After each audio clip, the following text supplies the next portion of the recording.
salaam salaam la famille mbokk yi ziar naa leen seen mbokk seen xarit Salam Pro Staff ñëwaat naa seen vidéo yi ñu faral di saa su ne à chaque fois vidéo tey bi nag dañuy ànd ak yéen ñu découvrir benn chantier boo xam ne jot nañ ko réaliser chantier bi nag dinañ ko def 4 parties yoo xamante ne 4 vidéo lay doon bii mooy première partie bi donc xaar leen deuxième partie bi ak troisième bi ak quatrième partie bi. let's go léegi nag fii ngeen di gis nii benn chantier la boo xam ne réalisé nañ ko ci région yi bari na ñoo xam ne ñu ngi woo saa su ne duñu laaj ba xam dañuy génn biir Dakar di liggéey ci région yi kon nag saa bu ngeen ñu soxlaa woo leen ñi dinañ mën a jëflante ak yéen jëflante bu nawee incha allah comme ni ngeen ko gisee nii chantier bii nii dañ ma woo ñu laaj ma ba xam mun naa leen ko réaliser ma ne leen waaw léegi nag chantier bi dama engagé fourniture repose parce que bari na client yoo xamante ne dañ lay déplacé ba noppi ne la ñoom ñooy jënd matériel waaye boo demee ba foofu dañ lay parce que matériel yi ngay soxla yëpp dafay fekk jënduñu ko moo tax bañ may déplacé dama leen ne man may engagé fournir sama bopp matériel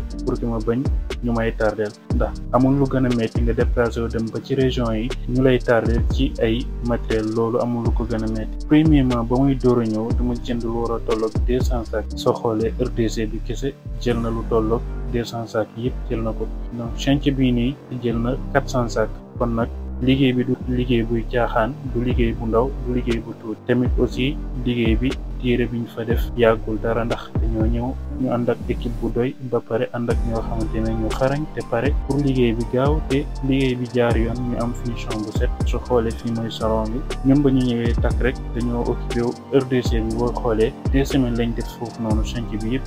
2 semaines donc ci suuf 1 semaine lañ fa def ci kaw ñu def fa 1 semaine muy 2 semaines boo ko xoolee donc nag ñun suñu liggéey du liggéey boo xamante ne dafay diire ndax fan yi maa ngi doon discuter ak sama benn client boo xamante ne def ma ne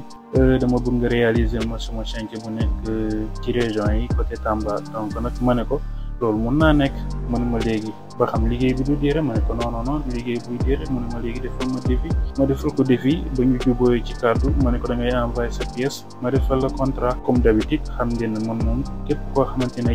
damay jëflante ak moom damay teg liggéey bi ci lu leer dañ koy teg ci yoon mu envoyé ma pièce bi ma defaral ko benn contrat de travail diire bi nekk diire boo xamante ni 10 jours lay diire parce que benn premier étage ba fekk na RDC bi pare léegi premier étage bi kese la soxla man ma réaliser ko ma ne ko nag loolu lu mu yàgg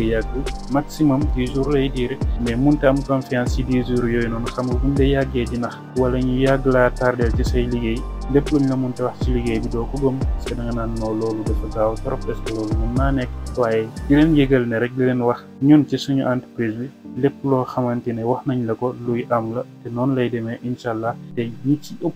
ëpp sax du yegg sax délai biñ la jox balaa muy jot dafay fekk ne ñun pare nañ ba dem suñu yoon fii nii chantier bi yëpp 2 semaines lañ fi def ci kaw ak ci suuf bi yëpp 2 semaines lañ fi def képp koo xamante ne mos nañ la réaliser sa chantier ñu ngi lay ñaan bu fekkee yaa ñuy suivre ci YouTube bi nga ñëw témoin ci commentaire yi ba xam mos nañ tardeel sa liggéey wala mos nañ jël suñu temps ci sa liggéey ñun suñu liggéey moom ak lu mu diire du weesu 1 mois ndax nag équipe la ñuy indi ba pare dañuy indi matériel bu doy te loolu moom mooy liggéey boo ko bëggee teg ci yoon da ngay am matériel bu doy ba pare nga indi équipe pour que liggéey bi gaaw waaye bokkuma ci ñi nga xamante ne dañuy indi benn nit wala ñaari nit ci chantier boo xamante ne war na toll ci à peu près ay 1000 mètres carrés su boobaa nga war faa def ay 1 mois 2 mois non bokkuma ci ñooñu kon nag pour muy leer ñi nga xamante ne ñu ngi xalaat ne ba léegi da ngay ñëw ci chantier bi nga def 2 mois weesoo nañ foofu noonu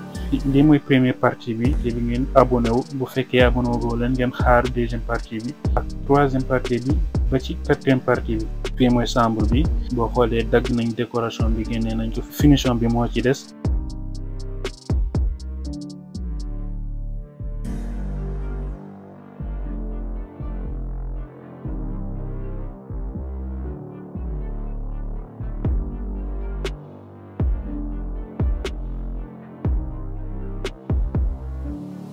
fii mooy mbaar mi mooy li nga xamante ne moo féete ci biti mooy côté terrasse bi mbaar mi ci biti donc boo xoolee finition bi moo ci des di leen jaajëfal xam naa ba prochaine vidéo incha allah yaa ngeen jëf